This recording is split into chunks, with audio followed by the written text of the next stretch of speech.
코로나 19은 세상의 모든 구도를 완전히 바꿔 놓았다고 해도 아마 과한 표현이 아닐 거라고 생각이 됩니다.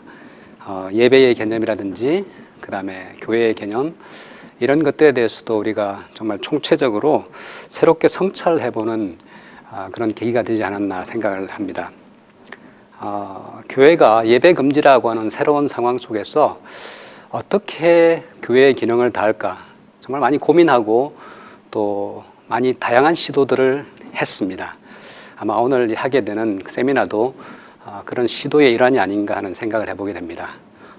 제가 맡은 강의의 주제는 그 교회의 5대 본질적 기능 재고찰을 통한 포스트 코로나 교회론 이렇게 한번 기록해 봤습니다. 교회가 본질적으로 어떤 의미를 가지고 있을까? 그리고 그것은 포스트 코로나에서 어떻게 기능을 해야 할까 하는 고민을 해보게 되는데요. 에릭슨이라고 하는 조직신학자는 이렇게 이야기했습니다. 교회는 매우 친숙하면서도 동시에 매우 오해받기 쉬운 주제이다. 네, 교회는 우리 모두가 매주 경험하고 또 우리 모두에게 친숙한 개념이지만은 또 매우 오해받기 쉬운 주제이기도 합니다. 여러분, 교회하면 맨 먼저 떠오르는 이미지가 무엇입니까? 교회하면 맨 먼저 머릿속에 떠오르는 이미지가 뭐죠? 일단 건물입니다. 그 다음에 조직을 생각할 수 있고 또 어떤 경우에는 내가 다니고 있는 지역교회를 생각해 볼 수도 있습니다. 그 이상적 신약의 교회와 현실 속의 교회에 존재하는 괴리 때문에 많은 신학자들은 역사적으로 무형교회와 유형교회라고 하는 것을 통해서 구분을 해왔습니다. 이상적인 신약의 교회를 무형교회라 그러고 현실 속에서 내가 맞닥뜨리는 교회를 유형교회다 이렇게 구분을 해왔죠. 어거스틴도 그랬고 루트도 그런 구분을 했습니다. 저는 제 발표 속에서 무형교회와 유형교회를 조금 다른 시각에서 구분을 했습니다.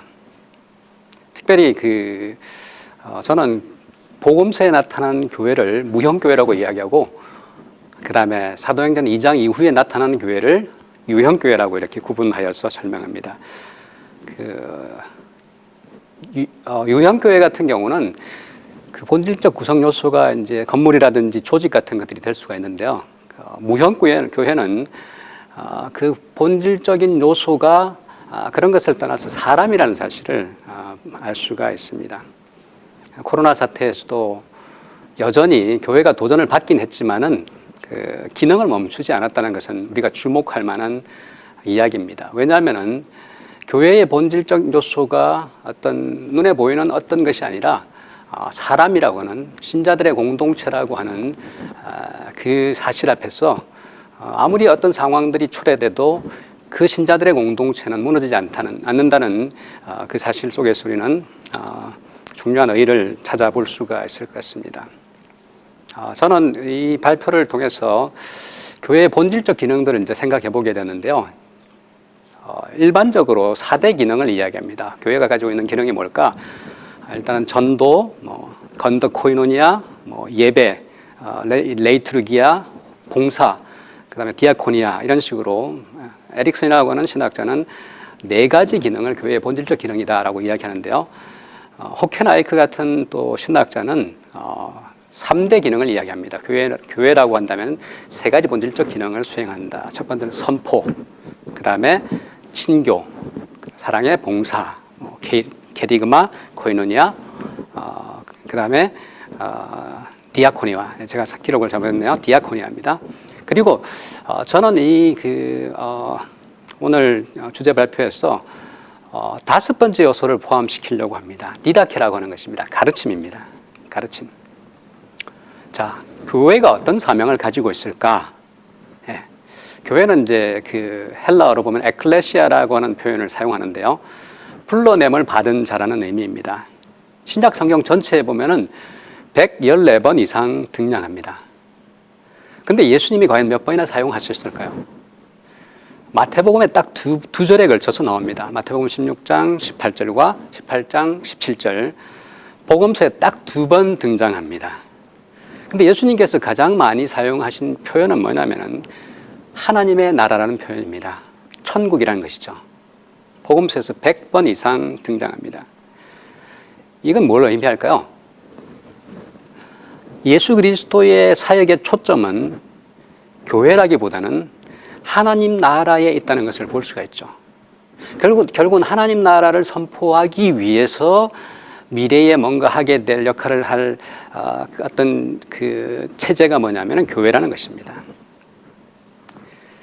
예수님은 자신의 사역 속에서 교회가 감당해야 할 중요한 본질적 기능들을 보여주십니다. 그 내용을 우리는 마태복음 4장 23절에서 보게 되는데요. 예수의 3대 사역이 사실상 교회의 사역임을 그대로 알 수가 있죠. 예수께서 온 갈릴리에 두루 다니사 저희 회당에서 가르치시며 천국 복음을 전파하시며 백성 중에 모든 병과 모든 약한 것을 고치시니라고 이렇게 이야기하고 있습니다. 여기 보면 세 단어가 두드러지게 나타납니다. 가르치시며 전파하시며 고치시니, teaching, preaching, 힐링이라는 세 중요한 단어가 등장합니다. 헬라어로는 디다케, 케리그마, 디아코니아라고 이렇게 표현할 수가 있겠죠. 이 3대 기능이 이제 교회의 본질적 기능입니다. 그리고 교회가 유형화되면서, 제 논문에서 그렇게 지금 표현하고 있죠. 유형화되면서 신약의 그 복음서에서는 아직까지 무형교회였는데 유형화되면서 두 가지 기능이 추가되게 됩니다. 사도행전 2장 42절부터 46, 47절에 등장하죠. 그것이 뭐냐면 성도들의 교제, 그 다음에 예배라고 하는 것입니다. 성도들의 교제는 코이노니아라고 표현할 수 있겠고, 예배는 레이트루기아라고 하는 헬라어로 표현할 수 있습니다. 이런 구조 속에서 제가 오늘 이 강의를 드리려고 합니다. 교회의 본질은 본질적 기능은 이제 5가지가 있는데 복음서의 무형교회는 3대 본질을 가지고 설명을 하는데요. 첫 번째 디다케입니다. 가르침이고 두 번째는 케리그마. 디다케와 케리그마 같은 경우는 둘 다 사적 영역에 속하는 사역이라고 할 수 있습니다. 다시 말해서 개인적 영역에 속하는 것이죠. 사실 많은 경우에 재림교회 같은 경우는 복음을 개인적 영역에서, 개인적 차원에서 이해하고 있습니다. 그죠? 나와 하나님과의 개인적 관계, 말씀을 통해서 내가 감동을 받고 또 말씀이 내 삶을 변화시키고 하는 어떤 사적 영역에서 생각하는데요. 그 복음서의 무형교회의 3대 기능에서 세 번째 기능을 보면은 복음의 진정한 기능은 사적 영역에서 끝나지 않는다는 사실을 보게 됩니다. 그게 뭐냐면 바로 디아코니아입니다. 복음은 내 안에서만 머무는 것이 아니라 나와 하나님과의 관계로 끝나는 것이 아니라 그 관계가 확장되어서 이웃 세계까지 봉사하는 공적 영역에까지 해당된다는 것을 보게 되죠. 이것은 중요한 개념이라고 생각이 됩니다. 그리고 사도행전 2장 오순절 이후에 유형교회에서는 조직된 교회에서 두 가지 기능이 추가됩니다. 본질적 기능이. 사실 부가적 기능이었죠. 근데 나중에 보면 이것이 부가적 기능이 아니라 오늘날 교회를 보면 상당히 본질적 역할을 하고 있는 것을 보게 됩니다. 그것이 뭐냐면 첫 번째가 코이노니아입니다. 레이트루기아. 자, 이런 구조 속에서 우리가 이 사실들을 한번 교회의 본질적 기능과 역할에 대해서 살펴보고 또 예배는 어떤 의미를 가지고 있는지에 대해서 이렇게 살펴보려고 합니다. 자, 첫 번째, 복음서의 무형교회의 3대 본질. 아까도 말씀드렸지만은 예수께서 온 갈릴리에 두루 다니사 저희 회당에서 가르치시며 천국 복음을 전파하시며 백성 중에 모든 병과 모든 약한 것을 고치셨다. 티칭, 프리칭, 힐링이라고는 세 가지 본질적 기능을 보겠습니다. 첫 번째, 티칭이라고 하는 부분입니다. 교회가 가진 첫 번째 본질적 기능은 디다케입니다. 복음서는 예수님을 가르치는 분, 곧 랍비로 묘사하고 있습니다. 혹은 디다스칼로스라고 하는 교사로 묘사하고 있기도 하죠. 예수님은 언제나 등장할 때 회당에 가시는 분으로 묘사하고 그 다음 회당에서 뭘 하시는 분이냐면 가르치심에라고 이렇게 이야기하고 있습니다. 예수를 설명하면서 회당에 들어가서 가르치시는 분으로 이야기하고 있습니다. 누가복음 3장 23절은 예수의 사역을 요약하면서 이렇게 이야기합니다. 예수께서 가르치심을 시작할 때에 30채쯤 되시니라. 다시 말해서 예수 사역을 요약하는 중요한 단어로서 가르침을 언급하고 있습니다. 유대인들이 예수님을 가르치는 자, 랍비로 부르고 있습니다. 예수의 첫 번째 두 제자였던 요한과 안드레가 예수님을 랍비로 부르고 있고 밤에 예수님을 찾아왔던 니고데모도 예수님을 랍비로 부르고 있습니다. 심지어 가룟 유다도 예수님을 랍비로 호칭하고 있죠. 수없이 많은 유대인 지도자들도 예수님을 찾아와서 랍비어라고 이렇게 이야기하고 있습니다. 그 용례들을 보니까 공강복음에만 35번에 걸쳐서 예수를 랍비로 이야기하고 요한복음에도 7번 이렇게 해가지고 42회에 걸쳐서 예수님을 랍비로 묘사하고 있습니다. 그리고 예수님의 사역과 관련해서 예수님을 묘사하는데 디다스테인이라고 하는 헬라 동사를 사용하는데요. 가르치시다. 그분이 회당에 들어가서 가르치시다. 누구를 가르치시다. 가르치신다. 복음서에만 적어도 47번에 걸쳐서 등장하는 것을 볼 수가 있습니다. 그리고 예수를 따르던 제자들을 언급할 때 마테테스라는 단어를 쓰는데요. 이 말은 제자라는 뜻입니다. 다시 말해서 랍비 밑에서 배움을 경험하고 있는, 뭔가 과정을 통과하고 있는 제자라는 것이죠. 복음서 전체에서 250번에 걸쳐서 등장하는 것을 볼 수가 있습니다. 예수는 가르치는 자로 이 땅에 오셨습니다. 교회가 감당해야 될 첫 번째 기능도 가르침의 기능이죠. 디다케라고 하는 것입니다. 그의 가르침을 보면 세 가지 형태로 요약될 수가 있습니다. 인격적인 가르침입니다. 첫 번째는 그는 지적인 가르침으로 제한되지 않고 인격 전부를 가르치셨죠. 나를 따르라. 나의 멍에를 메고 내게 배우라. 이렇게 이야기하시죠.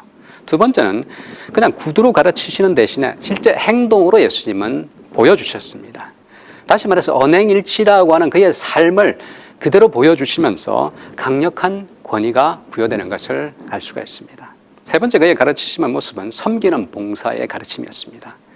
다시 말해서 그는 일반 그 당시에 랍비들이 하는 것처럼 위에서 갑의 위치에서 하는 것이 아니라 가장 낮은 자의 위치에서 함으로써 종의 리더십을 보여주시면서 사람들에게 강력한 인상을 남기고 그의 가르침의 기능이 정말 강력하게 작동한 것을 보게 됩니다.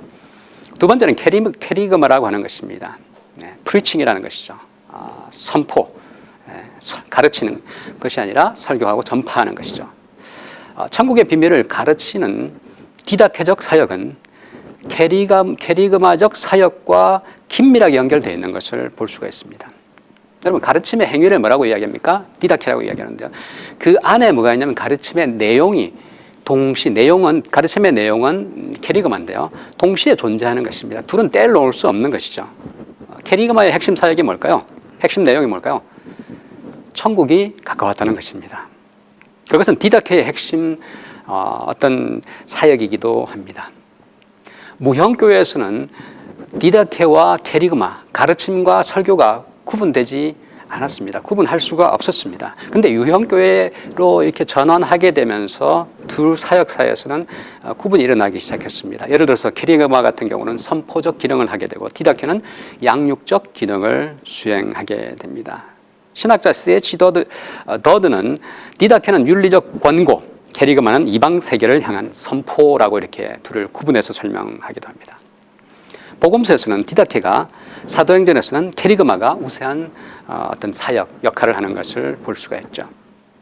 예수님의 그 무형교회의 세 번째 사역, 예수님의 사역이 보여주고 있는 세 번째 중요한 그 본질적 요소는 뭐냐면은 디아코니아라고 하는 것입니다. 앞에 두 기능과 별개의 것으로 생각되지만 본질적 중요성을 지닌 것이 바로 디아코니아입니다. 디아코니아란 이 사랑의 봉사를 이야기하는 것이죠. 디다케나 캐리그마가 복음의 사적 영역에 속하는 것이라면 디아코니아는 공적 영역에 해당하는 것입니다.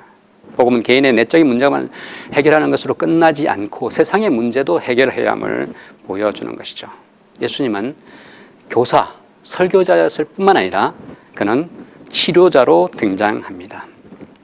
복음서의 기적 34개를 제가 분석을 해보니까 28개가 치유의 기적을 기록하고 있습니다. 다시 말해서 예수님이 행하셨던 실제 행동, 실제 기적들의 82%가 병자를 고치는 어떤 그 사랑의 봉사와 관련되어 있는 것을 볼 수가 있습니다. 우리가 일반적으로 재림교회에서 하는 뉴스타트 이런 것들이 다 대부분 어떻게 작동합니까? 전도를 위한 수단으로 작동을 하는데요. 예수님의 그 사역을 보면 그것이 수단이 아니라 그 자체도 하나의 중요한 사역이었음을 볼 수가 있습니다. 전도의 또 다른 영역이었죠. 전도를 위한 수단이 아니라 신앙은 개인의 문제라는 의식, 또 기독교의 사유화는 종교개혁 이후에 더 심화되게 되었습니다. 다시 말해서 그 루터 이후에 신앙의 문제는 개인의 문제다, 나와 하나님과의 문제다라고 하는 그런 생각들이 점점 확대되면서 기독교의 사사화는 정말 기독교는 사적 영역에 속한 것이다라고 하는 그 생각은 점점 더 심화되었죠.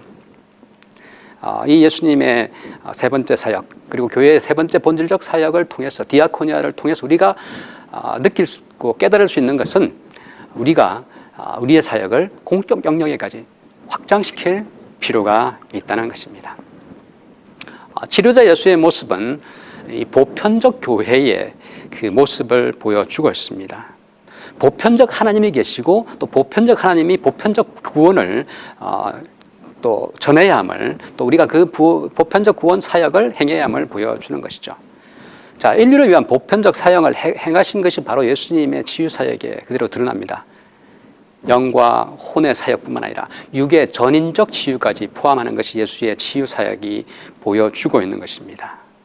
예를 들어서 어떤 때는 육체적 치유를 구원으로 묘사하기도 하죠.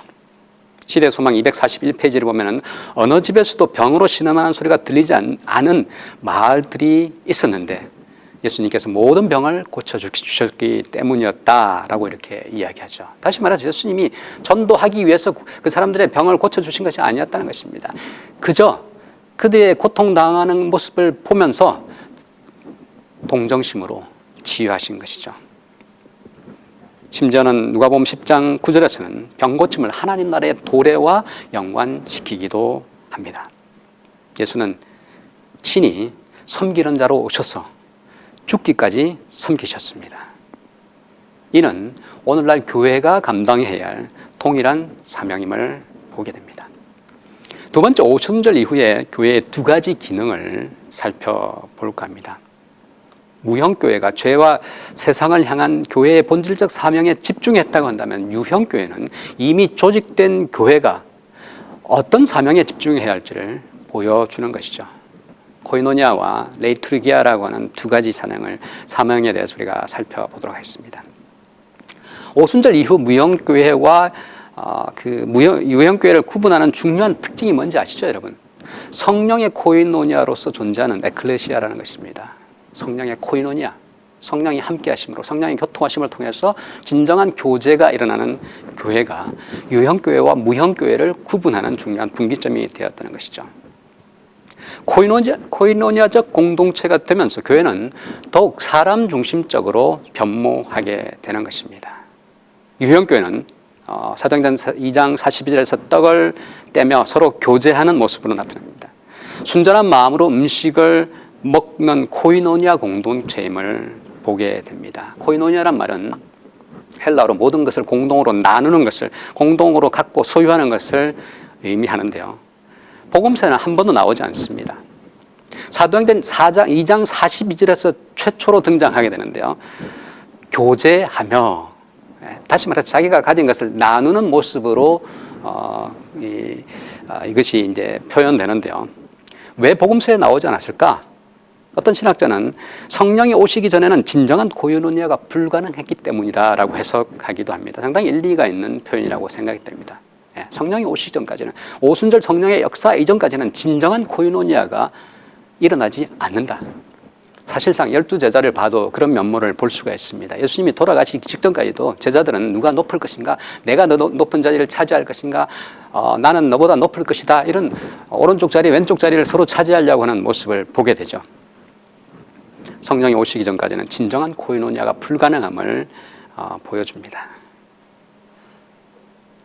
사도행전 2장 44절과 45절에 보면 모든 물건을 서로 통용하고 또 재산과 소유를 팔아 각 사람의 필요를 따라 나누어주는 유무상통의 공동체가 성령을 통해서 이 땅에 이루어졌죠.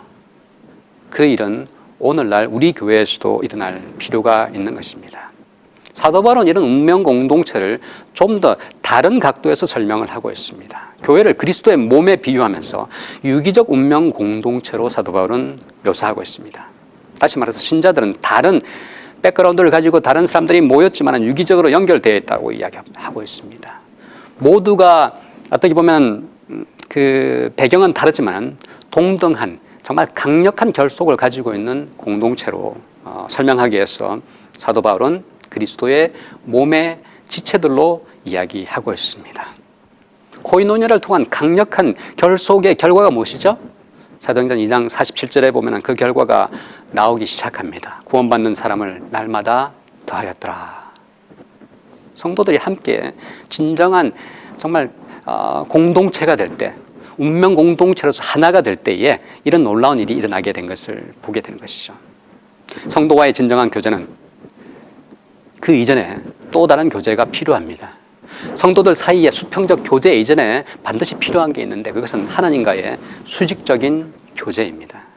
수평적 교제는 수직적 교제에 반드시 기반을 두어야 하는 것이죠. 하나님과의 깊은 관계 속에 있게 될 때 우리는 성도들과의 진정한 교제를 경험하게 될 것입니다. 만약에 수직적인 교제가 없다라고 한다면 우리의 교제는 그냥 라이온스 클럽과 같은 교제가 될 수도 있을 것입니다.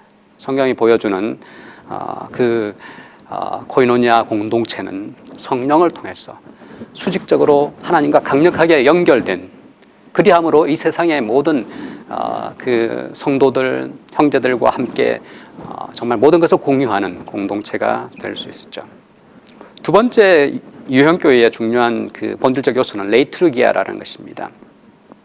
코이노니아가 신자들에게 집중하는 것이라면 레이트루기아는 하나님께 집중하는 것이라고 이렇게 간단하게 설명할 수 있을 것 같습니다. 사도행전 2장 42절에 보면은 사도들의 가르침을 받아 서로 교제하며 떡을 떼며 기도하는 공동체가 초대교회 공동체였습니다. 초대교회에서 예배와 예전이 정식으로 시작되게 된 것이 바로 이 장면입니다. 사실 신약에서 떡을 떼다는 표현은 일반적으로 친교의 식사를 의미했습니다. 여기 마태복음 14장 19절, 마가복음 8장 6절, 누가복음 24장 30절, 35절을 보면 친교의 식사를 의미했습니다. 근데 마태복음 26장 26절, 마가복음 14장 22절, 고린도전서 10장 16절 등에 의하면 성만찬을 의미하기도 했습니다. 사도행전 2장의 이 장면, 2장 42절의 장면은 둘 다가 가능한 그 둘 다의 해석이 가능하지만은 후자를 더 적절하게 후자로서 우리는 후자를 더 적절하게 볼 수도 있는 것이죠. 그런데 신자들의 모임이 그 가정에서 이루어진 것을 우리가 비추어 볼 때에 가정교회라고 한다면은 이게 친교와 뭐죠? 성만찬이 동시에 가정에서 이루어졌다라고도 우리가 생각해 볼 수 있을 것 같습니다. 어쨌거나 문맥을 볼 때에 침례를 받고 하나님을 찬미하고 구원받는 사람들이 증가하는 이런 것들을 종합해서 볼 때에 아마 떡을 뗀다는 것은 그 성만찬의 의미가 더 강하지 않았을까 우리가 생각해 볼 수가 있습니다. 다시 말해서 초대교회에서 예전이라는 것이 그죠? 등장하기 시작한 것이죠. 코이노니아와 레이트루기아는 인간과 하나님을 향한 집중이라는 면에서 차이를 가지고 있지만은 둘이 가지고 있는 공통점이 있습니다. 그것은 둘 다 교회의 내적인 문제에 집중한다는 것이죠.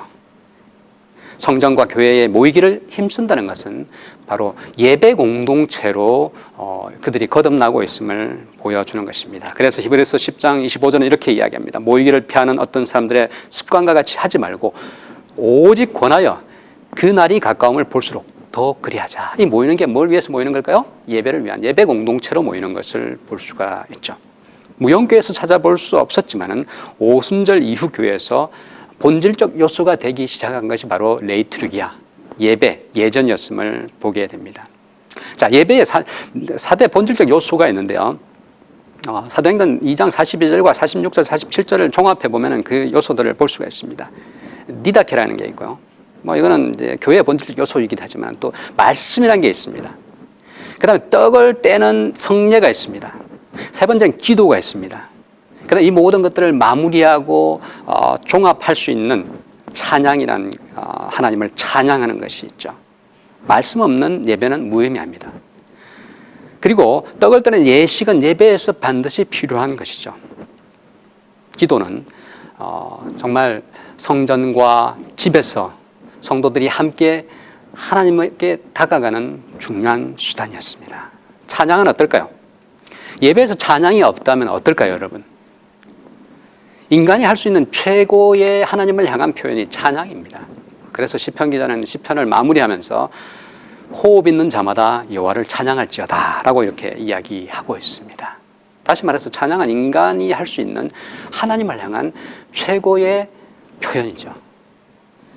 살아계신 하나님을 경험하는 진정한 코이노니아 공동체되고 예배 공동체가 될 때에 그들은 하나님을 찬양할 수밖에 없는 것이죠. 그래서 찬양의 요소는 본질적 요소의 자리를 차지하는 것을 보게 됩니다. 말씀과 예전 사이의 균형이 반드시 필요합니다. 예배의 4대 요소 중에서 두 가지 전통이 이제 역사적으로 이렇게 발전되어 온 것을 보게 되는데요. 예전 중심의 전통이 있고, 그 다음에 말씀 중심의 전통이 있습니다. 예전 중심의 전통은 이제 그 화려하고 신비주의적인 동방교회와 간결하고 정교한 그 서방교회의 전통이 있는데요. 여기서는 사제가 예배의 중심이 됩니다.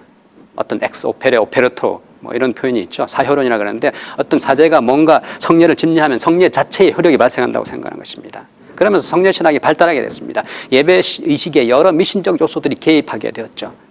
그러다 보니까 한 4세기쯤 와서는 무슨 일이 일어났냐면은 성물을 숭배하게 되었습니다. 심지어는 성물을 제작하고 수집하는 데 혈안이 됐습니다. 왜냐하면 그것이 교회의 수입과 직결되었기 때문입니다. 사람들이 그걸 가지고 성금을 바치고 했기 때문에 그렇습니다. 수입 창출의 길이 바로 그것이었기 때문에 성물을 조작하기도 합니다. 여러분 예루살렘에 가보면은 온갖 종류의 가톨릭이 세우는 성물 비슷한 유적지, 유물들이 있습니다. 다 그런 맥락이죠. 고해 성사라든지 대리 참여라든지 돈을 통한 면제, 심지어는 면제부 판매 등이 사효론의 어떤 병폐로서 만연하게 되었습니다. 어떤 성례 자체에 효력이 있다. 그 성례에 참여하기만 하면 구원을 받는다. 예를 들어서 침례받으면 그냥 죄를 다 용서받고 구원받는 것입니다. 이런 것들. 그 예전 중심의 전통이죠. 근데 거기에 반기를 든 사람들이 이제 종교개혁자들이었습니다. 말씀 중심의 전통을 주장하게 됐죠. 루터 같은 경우는 침례와 성만찬, 그 가톨릭의 7 성례 중에서 2가지 성례만 인정했죠. 침례와 성만찬을 인정하고요. 특별히 자국어로 예배드릴 것을 강조하게 됩니다. 전통적인 가톨릭 예배는 그냥 라틴어로 했습니다. 지금도 라틴어로 하고 있죠.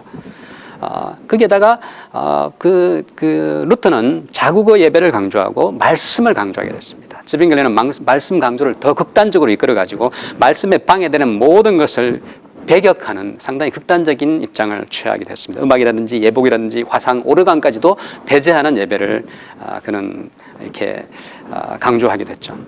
칼뱅은 뭐라고 이야기했냐면은 말씀 없인 성례전이 거행이 불가능하다.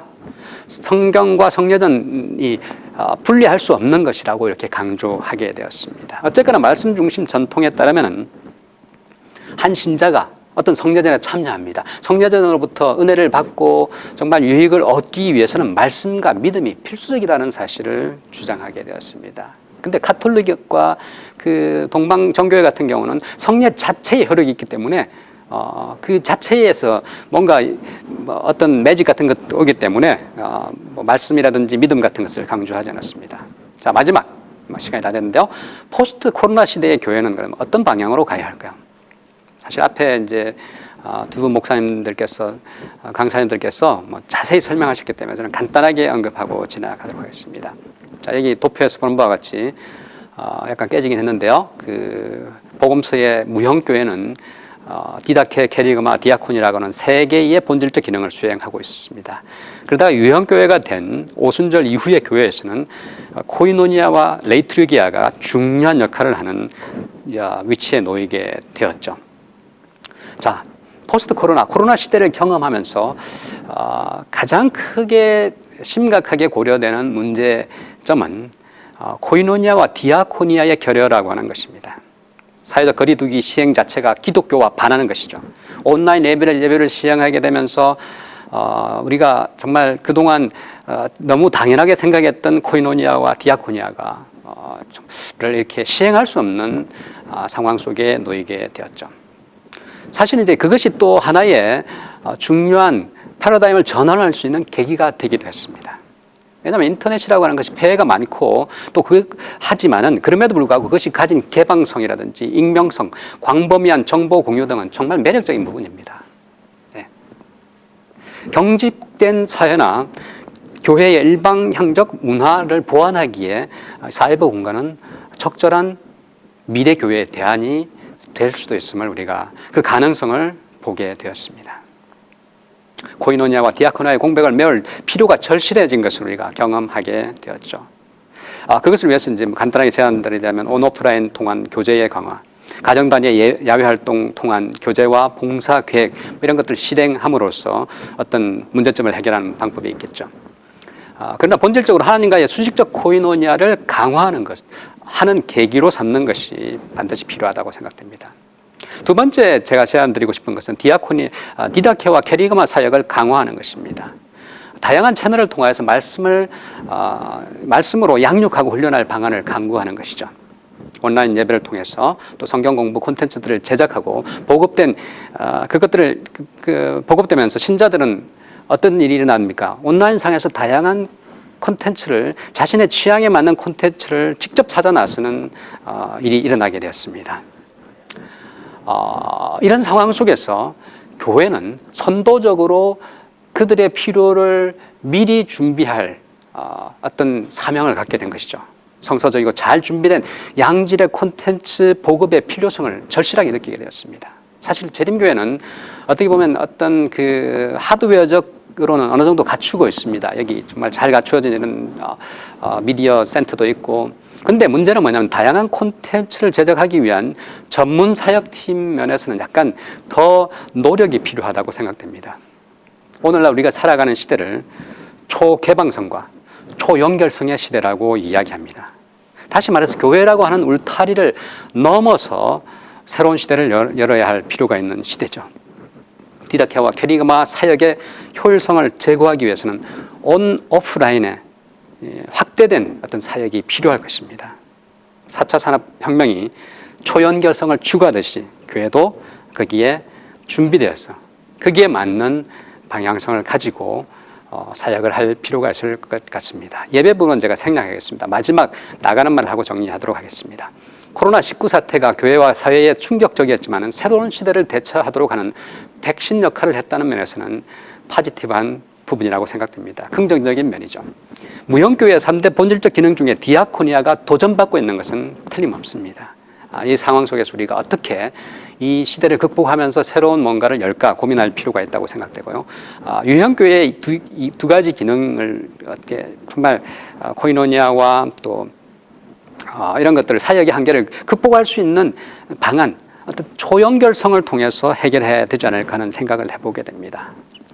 무엇보다도 이제 수평적 교제를 확대하기 위해서는 수직적 교제를 더 강화할 계기로 삼는 것 필요하다고 생각됩니다. 그 예배의 중요한 어떤 본질이라고 할 수 있는 말씀 선포를 위해서 더 많은 연구와 투자가 필요하지 않을까 생각해 보게 됩니다. 마지막으로 제가 드리는 제안은 공간 중심의 예배와 교회와 예배를 초연결성을 통한 사람 중심의 교회와 예배로 시대적 전환을 해야 하지 않을까 하는 제안을 드리면서 제 강의를 마치도록 하겠습니다. 감사합니다.